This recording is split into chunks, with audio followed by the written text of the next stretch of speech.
feeling that you're consigned to, being a barista or, some other job that doesn't pay a lot and doesn't have much of a ladder of opportunity attached to it, then the idea that maybe, just maybe, you could be part of a political revolution is pretty appealing.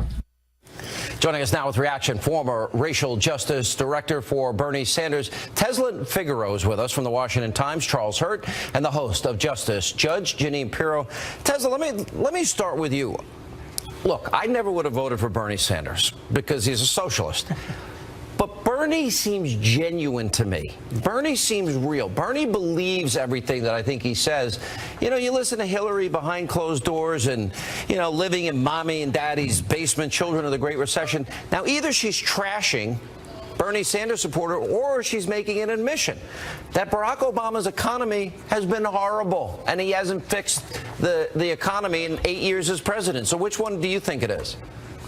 Well, I never thought I would vote for Senator Sanders either. I'm an independent fiscal capitalist. I supported him because he was saying at the time that he was against the establishment. And I have news for Hillary Clinton and everybody who supports her. I did not grow up in mommy's basement in Oklahoma. The only time I was in the basement was when I was running from an Oklahoma tornado. I grew up with the shirt on my back at 18, went to Dallas with no car, no job, became a business owner with 300 paid employees. No one has ever gave me anything. I've never looked for anything for free. Never got anything out of this country that I didn't earn while I served my time in the U.S. Air Force. So for her to say that we grew up in mommy's basement, well, what type of basement did Chelsea Clinton grow up? Because in North Highlands, Oklahoma City, her basement sure as hell was nicer than mine. Wow. First of all, we have the same life story. I was washing dishes at 12, cook at 13. That's it. Waiting tables, bussing tables. I did it all. And then construction for 10 years. Wow. What's amazing about that, we're either deplorable or we're living in mommy's and daddy's basement, or, she talks about implicit bias. We'll get to that later in the program when speaking in a black church over the weekend. So everybody's being trashed by her in some way. She's trashing tens of millions of Americans. And what she's saying is that we're not America because we don't agree with her politics. And in the end, whose politics does she agree with? The refugees that she's bringing in who want to live by a different law where they stone women to death, where they throw gays out of buildings. And she calls the women that she's at war with, every woman that Bill has come across, bimbos, trailer trash, narcissistic Looney Tunes. I mean, and what she is saying basically is, from my perch up here, all of you are deplorable. You're basement dwellers. You're this, you're that. Well, they doubled down. They doubled down. They did double down on deplorable, which is kind of deplorable. Not to have a play on words. No pun intended there, Charles. Yeah, the thing here is that I think that, Hillary Clinton believes in one thing, and that is getting elected. And nothing disturbs her more than people who actually believe in something. And that's what when she goes after the deplorables, when she goes after the basement dwellers, she's going after these people because they actually believed in Bernie Sanders, or these people who believe in Donald Trump. They really believe in something. And it's so interesting to me because, and we've known this from the beginning, her husband, Bill Clinton, was a master politician. He's never seen anything that moves that he didn't want to love. He was engaged. Everybody that meets him says he looks you in the eye, and you think you're the only person in the whole world. And she's the opposite. From experience, right? People are a problem. People are a problem that need to be solved, and that's how she approaches politics, and that's why she's so appealing to not only Republicans and independents, but also Democrats. All right, Teslin, let me go back to you. Here's the bottom line for me. Is that, okay, so let's say she didn't mean to trash Bernie supporters that live in the basement. Well, then that's an indictment against the last 8 years of Obama. We have 12 million more Americans on food stamps, 8 million more Americans in poverty, the lowest labor participation rate since the 70s, 95 million Americans out of the labor force, the lowest home ownership rate in 51 years, and the worst recovery since the 40s, and we doubled the debt. Okay, so they're in the basement because Obama screwed it up. She's saying she's going to double down on Obama and adopt the same stupid policies. What's the definition of insanity? Well, again, who's to say what she's going to do? Last week, 2 weeks ago, she said that free college was attainable. And now we're listening to the tape in February that says it wasn't attainable. She talked about Senator Sanders supporters at the very beginning of it. Keeping our doctors and keeping our plans and saving $2,500 a year, and rates have gone up for the average family, $4,100 since Obama's president in health care. Is that what she means? Because that's all bull. You know, that's another lie. Right. Well, again, when she says that we're believing in false promises, the only thing false about this election is the fraud policies that she continues to switch every other time. Remember, Bill Clinton said that people who believed in Obama believed in a fantasy. So this is a typical strategy that they use every time it's time to go up. If you don't believe in what I say, then you believe in Tinkerbell. If you don't believe in what I say, then you're just too dumb to figure it out. But guess what? This generation has figured it out. And the only unfortunate thing is for her, when election time comes, they'll be staying in the basement and sitting that one out.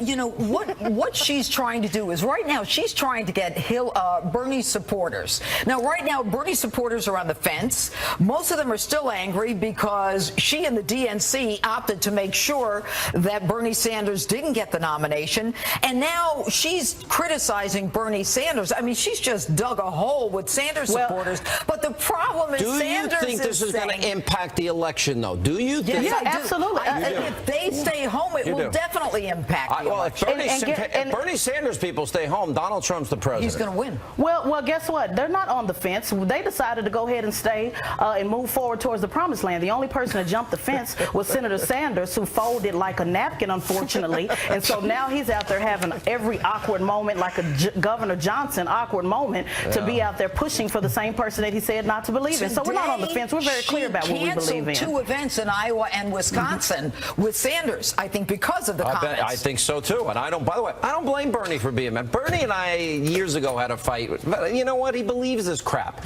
Hillary, I think, says, oh, I'll give you the free college. There's no way we could possibly in a million years pay for it. It's going to be exactly like Obamacare. Keep your doctor wrong. Keep your plan wrong. Pay less. Save $2,500 a year. No, it's going to cost you $4,100. Good to see you all. Got a break. Thank you. Thank you. And coming up, we have highlights from Donald Trump's rally just earlier in Colorado. Trump's campaign manager, Kellyanne Conway, will join us. And tonight, brand new ground we break in a brand new book by Ed Klein, #1 New York Times bestseller, detailing new scandals that could rock Clinton's campaign in the final 36 days. He'll join us along with Doug Schoen and more tonight on Hannity.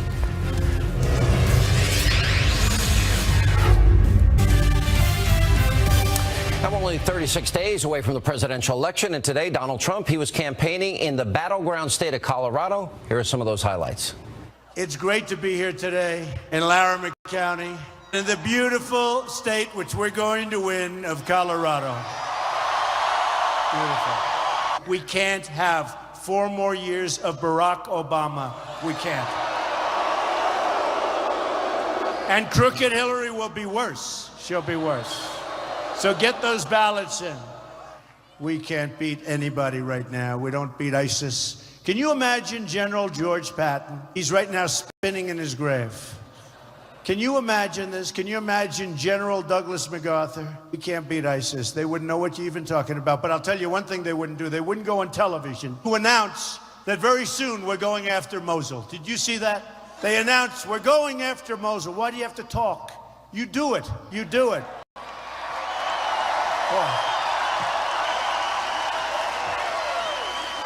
Then you have the leaders of ISIS, a lot of them in Mosul. They say, you know, we're getting out of here now because they announced. So we'll go through the whole thing. Death and destruction. And it won't be the success it should be. They've got to keep their mouths shut and get it done. And joining us now with the latest on the Trump campaign and a preview of what we can expect at tomorrow night's vice presidential debate, Donald Trump's campaign manager, Kellyanne Conway. Kellyanne, how are you? Hi, Sean. All right, let's give us a preview of, all right, what are the differences, this might be entertaining to people, between how Donald Trump prepares for debates, which has been written about a lot, and say what Mike Pence is doing, because I've not heard a peep about it.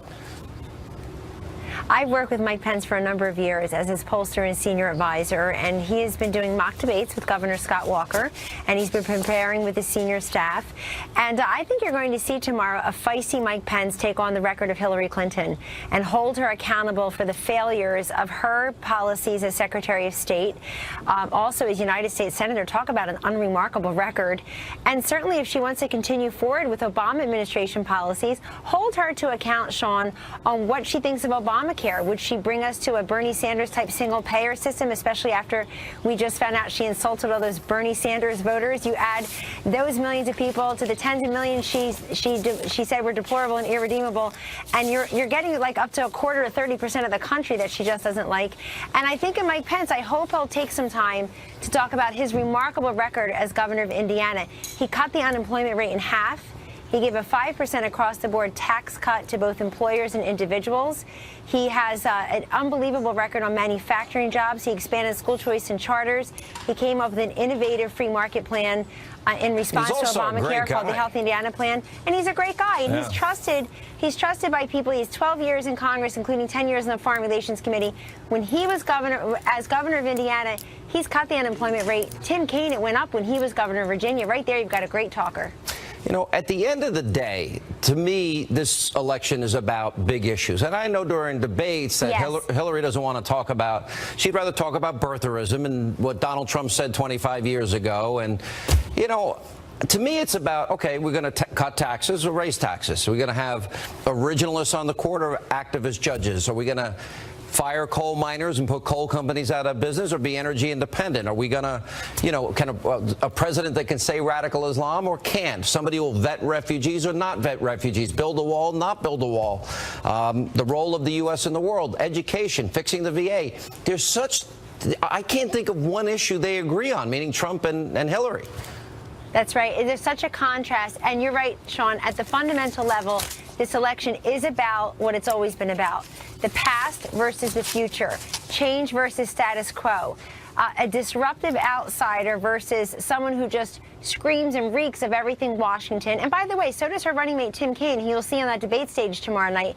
Between Tim Kaine and Hillary Clinton, you're talking about decades and decades and decades of being in the government, being on the government payroll, getting a really nice health care that most Americans can't access, and pensions to boot. You're also talking about this election being between a successful businessman and a typical politician. You're talking about innovative new policies to bring to Washington, where he owes nobody in Washington anything, versus a woman who's representing failed policies. The choice cannot be more clear. And Sean, that's why, despite all the hand-wringing and the Monday morning quarterbacking that we experienced in the week since the first presidential debate, you look at the new CNN poll out today, and Hillary Clinton still can't get to 50%. They're still within the margins of error. In the CNN poll of polls, Clinton 44, Trump 42. She's at 53% among women. Do you know how hard she has tried to say that Donald Trump takes the wings off of butterflies to women? And she's at 53%. She's at 53% among women, and yet she's running as the first female president. They have a problem with this woman being president. Something's not working. Something's holding people back. So a week from yesterday, this coming Sunday, they will have their second debate. Yes. And it was interesting going into the first debate because a lot of people wanted to see, is Donald Trump going to hold his fire? Now that Hillary has come out with both barrels and she doesn't want to talk about the economy or protecting the homeland, but all she wants to do is make this election about Donald Trump left a lot on the table. The email server, lying about Benghazi, abandoning troops that were out in the field, her supporting Obama's failed economic policies, the $6 billion she lost as Secretary of State, horrible foreign policy problems. Are we going to see more of that, do you think, in the next debate? You will, and remember, this is a town hall format, Sean, where many of those questions will come from the audience. I think it's a great format for Donald Trump, who every single day, as you just showed in your clip, is out there on the stump engaging with people. That's where he loves. He gets oxygen from the people. It's a great format for him. Secondly, there are so many issues in Hillary Clinton's scandalabra, and there are so many issues in Hillary Clinton's failed policies. Just today, her president, I guess, again, trying to help her on the stump, we're told, was talking about the failings of Obamacare. He went after it in 3 different statements that I read, where he's really calling into question whether it's effective, whether it's arranged properly, if it's benefiting people it was supposed to. So I think Donald Trump, he'll be able to get all that out in a town hall format. The other thing I just wanted to mention is you're absolutely right.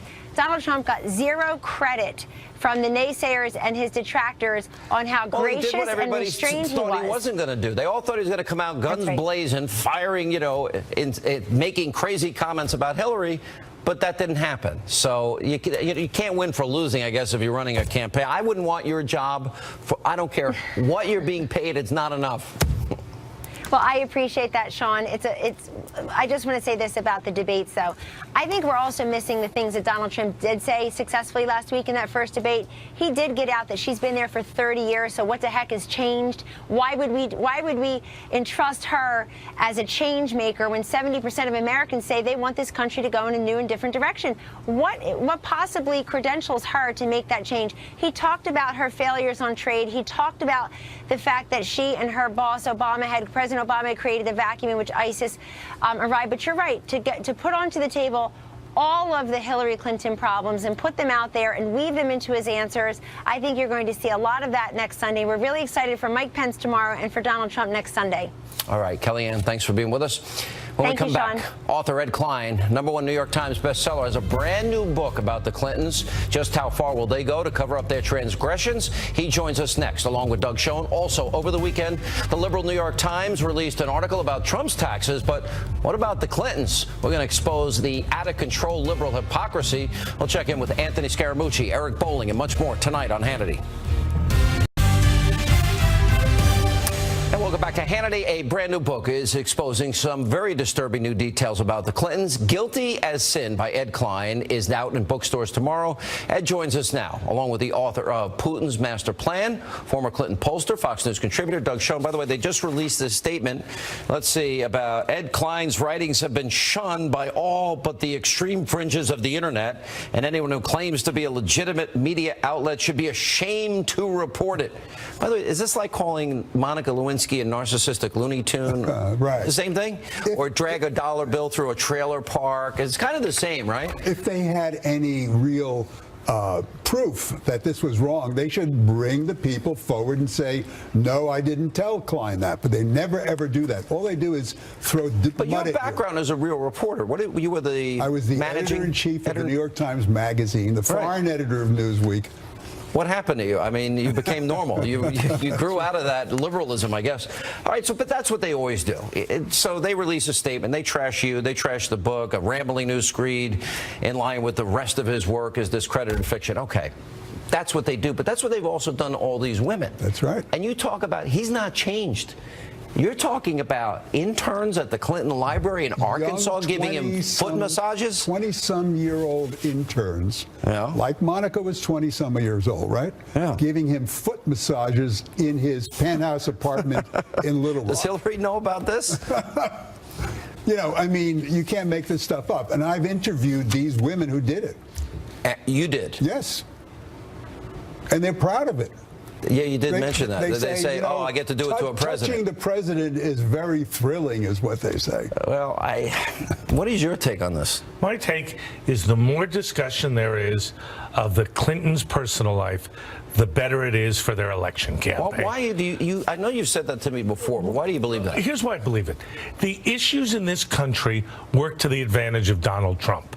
The more that the dialogue is about Hillary or Bill Clinton's peccadillos, the more Trump doubles down, the more he doesn't talk about the economy. He doesn't talk about the big issue of the day, which is our absolute failure in Syria and the failure of Obamacare. But these are legitimate issues. One of the big issues you deal with in the book, Ed, has to do with Hillary's health, and it's far worse than what we know. And that, for example, you think first of all, you confirm she has arrhythmia? Arrhythmia. And a bad valve, heart valve? She has a heart valve problem that the doctors wanted to replace the heart valve, and she didn't do it because she was afraid that it would leak out. Death. And she's got clotting problems. She's got we know that she's on lifetime Coumadin and an anticoagulant, but wait a minute. If she has a bad valve, any good doctor is going to say you've got to replace it. They did, and she said no because she was worried that if she had, it would leak out, that she had a surgery, and that would somehow undercut her in the book, presidential you also talk race. about her going and having privacy within a New York hospital. Like they sneak her in the back underneath, I guess underneath the hospital to a private area. They do that for a checkup, yes. Okay. But here's the thing. When Donald Trump mimics her falling down and trivializes, in a certain sense, the serious issues that are getting raised. All that happens is we lose focus on change, corruption, and the need for a new direction, which are his issues and his themes. You know, look, I do think Ed's work is important, because especially because he's reporting and he's giving his sources, and I know anyone in the liberal left media is going to hate him and try and discredit him, and they'll still. Didn't your last book topple Hillary's #1 on the New York Times? So it had to sell twice as much as her. Knocked her off the top. But Ed's selling books. Donald Trump's trying to be president. Trying to be president. Different goals, different responsibilities. See, I agree with you. I think it's got to be substance. She'll raise your taxes, I'll cut your taxes. Obamacare will be repealed or you keep it. Right. You're going to vet refugees or not. You're going to say radical Islam or not. You're going to become energy independent or not. You'll secure the border or not.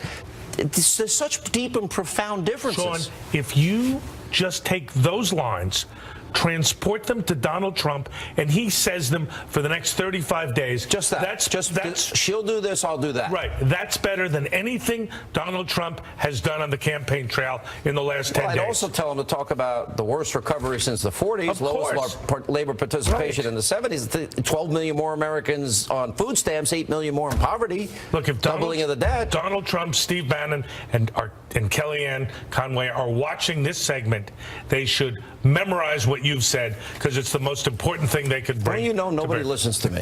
You know that, right? Sean, a lot of people listen to you. We all listen to you. We all do. Do you agree from the political sense Doug's right? Because I actually think he's right. I think he's right up to a point, but the fact that she is so corrupt, and that's important. Everyone understands that she's corrupt. And that is not a small matter. Where is the narrative? I'll give it to you. All right, for example, she attacks him in the next debate. She's attacked him today. Okay, but in the next debate, when they're side by side, and he should turn and say, let's say she brings up his taxes or tax returns or what he said 20 years ago about a woman. All right, I just turn to her and say, Hillary, I know you want to go down in the gutter and talk about those things because you don't want to remind the American people you left 4 brave Americans to hanging out to dry in Benghazi. If I'm president, I wouldn't do that. Right, and we heard nothing like that in the first debate. That's called a pivot. Nothing since then. No pivots. Doubles down on Machado. Attacks Bill and Hillary. I agree. That was dumb. It's all been a mistake. That was dumb. And someone ought to say to Donald Trump, you're blowing the election. Curiel, Khan, Machado, done. Out. Agreed. What do you think? I think he's right. I think he's right, but I also think she's a very vulnerable candidate. And I think he needs to continue, in addition to what Doug is saying, remind everybody this is a corrupt woman, because the American public understands. I think they all know she's corrupt and dishonest and a liar and untruthful. And by the way, her policies are bad. It's basically doubling down on stupid, which is Obama's policies for the last 8 years. What will we have if she's in the White House? More scandals, more corruption. You're right. And you'll have a less good quality of life. That is the key issue for the American public. That's change and corruption. Correct. All right, got it. All right, coming up, the liberal New York Times trying to smear Donald Trump over his taxes, but we've actually done the media's job. Wait till you hear what the Clintons and the left-wing newspaper, the New York Times, have done to avoid paying their own taxes. A hint, boxers or briefs, deductions. Anthony Scaramucci, Eric Bolling are next. And welcome back to Hannity. So the Trump campaign is pushing back against yet another hit piece from the New York Times, aiming to try and take down the Republican nominee. So over the weekend, the liberal paper, which was, of course, endorsing Hillary Clinton for president, may have violated federal law by publishing what appears to be pages from Trump's 1995 tax returns that show business losses. Now, the Times then took the attack even further by speculating, without any proof whatsoever, that because of these losses, well, Trump may have avoided paying federal income taxes for nearly 18 years. Now, in response to the Times, the Trump campaign quickly fired back in a statement stating, quote, Mr. Trump is a highly skilled businessman who has a fiduciary responsibility to his business, his family, and his employees to pay no more tax than is legally required. Now, that being said, Mr. Trump has paid hundreds of millions of dollars in property taxes, sales, excise taxes, real estate taxes, city taxes, state taxes, employee taxes, and federal taxes, along with very very substantial charitable contributions. Mr. Trump knows the tax code far better than anyone who has ever run for president, and he is the only one that knows how to fix it. Now, while the New York Times attack on Trump, that's not surprising. The blatant liberal hypocrisy is the issue here.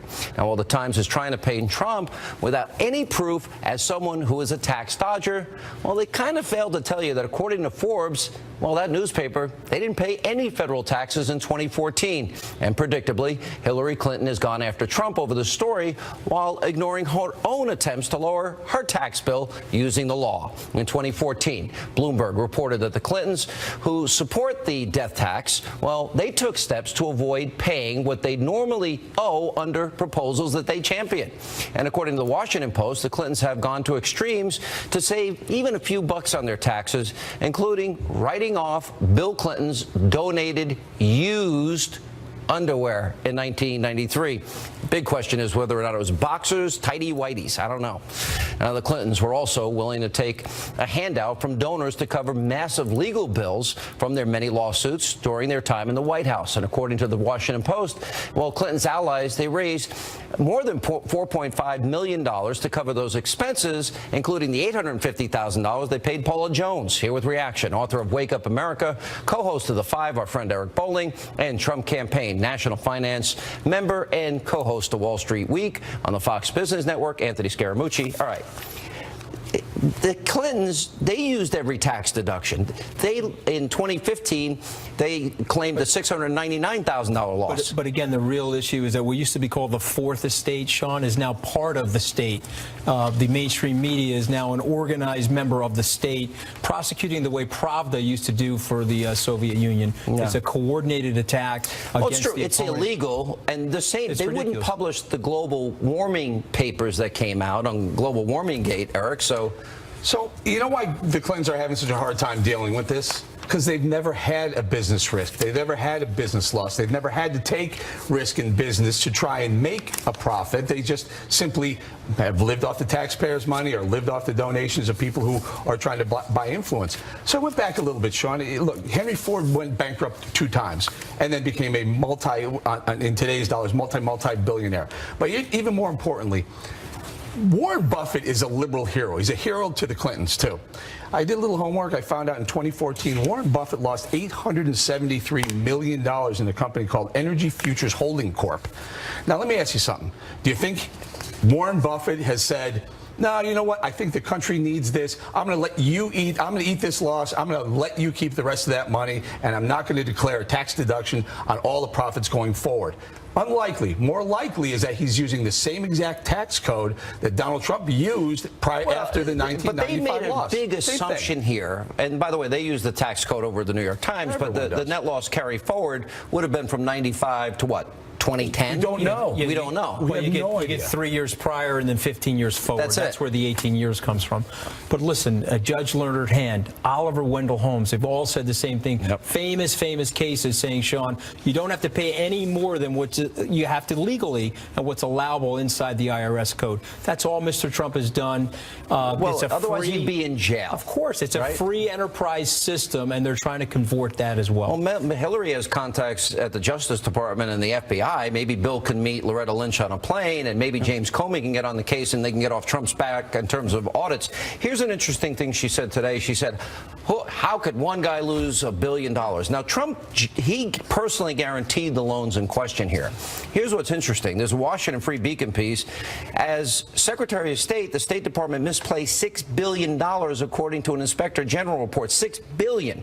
And it said that it created a significant financial risk for the country that they can't manage their money this way.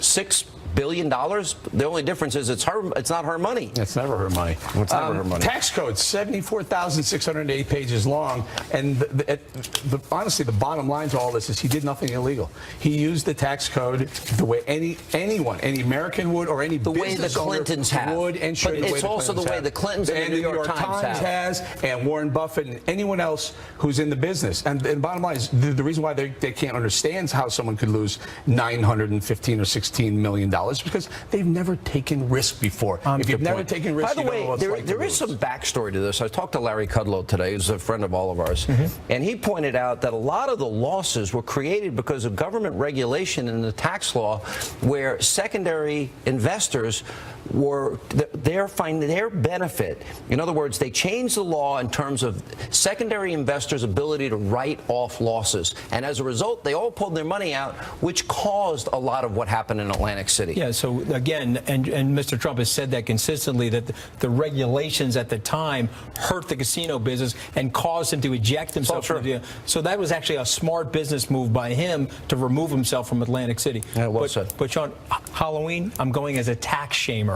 Okay, I'm going to wear the 1040 on my face. Very quickly, what likely happened in order to lose that kind of money in 1 year? What likely happened is he was losing money in years prior. He rolled them forward, which means he showed profits in the years prior and paid tax on those dollars that were profit, Exactly right. which could have been losses taken over a course of time. And finally, at some point where he says, I'm done, I'm pushing all my chips in, I have a $916 million loss this year, taking it now, and then you work off your future income. I got to roll. Very, very, very basic This tax. impacts the election, Sean? I don't think so. Yeah, no. me either. You think it impacts the election? It's 5 weeks away. No one will be talking about this in 5 days. All right, guys, coming up next tonight, right here on Hannity. We can acknowledge that implicit bias still exists, not just in police departments, but throughout our country, without vilifying police officers. That was Hillary Clinton speaking before a predominantly African-American church in North Carolina over the weekend. Sheriff David Clark, Larry Elder, they'll weigh in as we continue.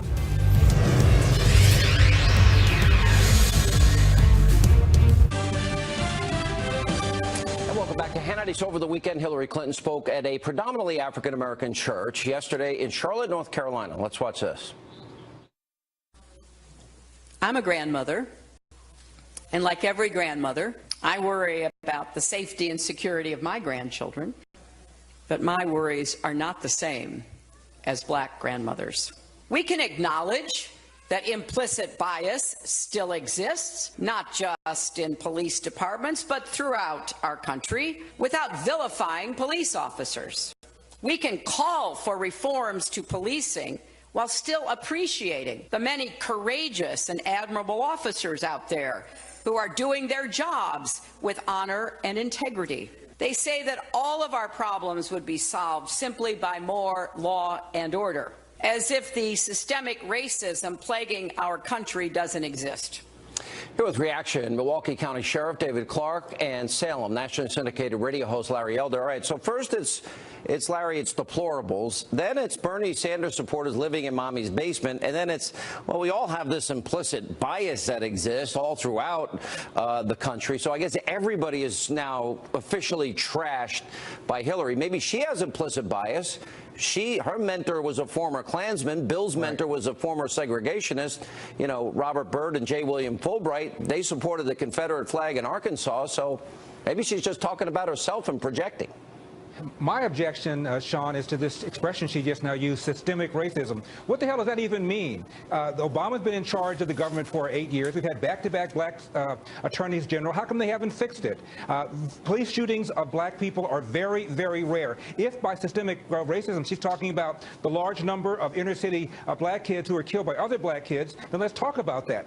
50% of the homicides are black on black, most of them young people, most of them in the inner city, and it is because of the policies of the left that have destroyed families, that have made a lot of young black men not law-abiding. That's what we ought to be talking about. And I said this before, Sean. Obama said a kid raised by the dad is 20 times more likely to go to jail. Why aren't we talking about what the left wing of this country has done to destroy black families in a way that even slavery and Jim Crow couldn't do and didn't do? You know, I mean, I think Trump captured this, Sheriff, the other night, and when he talked at length about, oh, Democrats come calling every 4 years, and they want to generate passion in the black community, and they want people to get out and vote.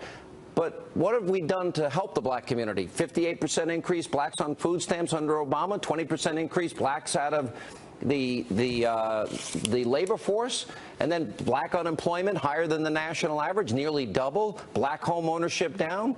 55% of black teenagers can't find a summer job. I don't know if I didn't have a summer job, I'd be getting in trouble. Sean, 50 years of lies are what the black people in America have been told under Democrat rule in the American ghetto. Look, the implicit bias test that she's talking about has been challenged by people within the field of social science.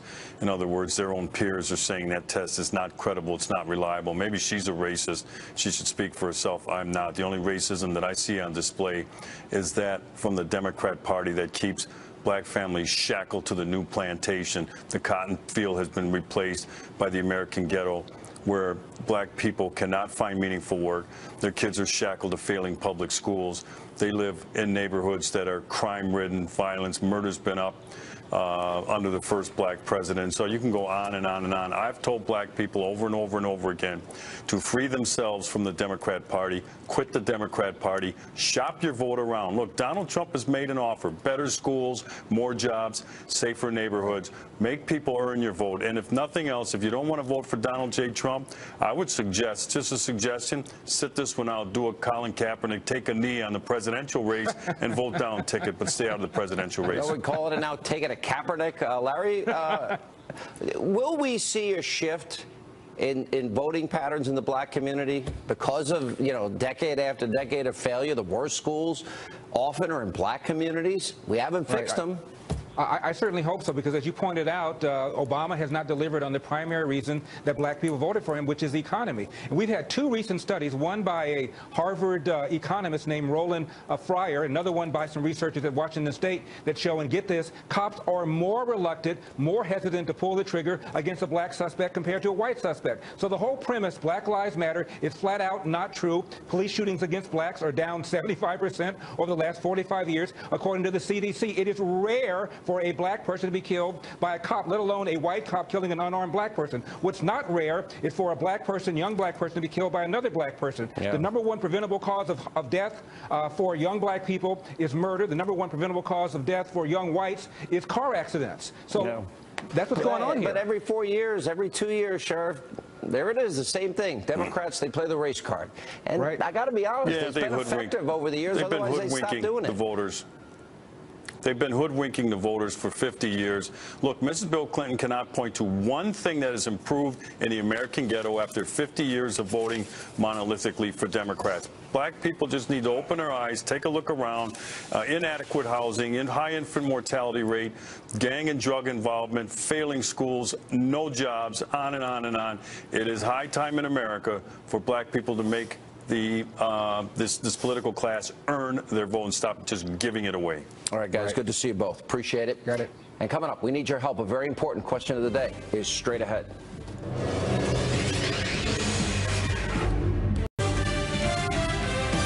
All right, time for a question of the day. Does Hillary Clinton owe Bernie Sanders supporters an apology? What about the deplorable comment? What about living in your mommy's basement? Why didn't Obama fix it? Is anyone in the media going to ask her that? She's going to follow up on those policies. Anyway, we want to hear from you. Go to Facebook.com/Sean Hannity, @Sean Hannity on Twitter. Let us know what you think. Quick programming note.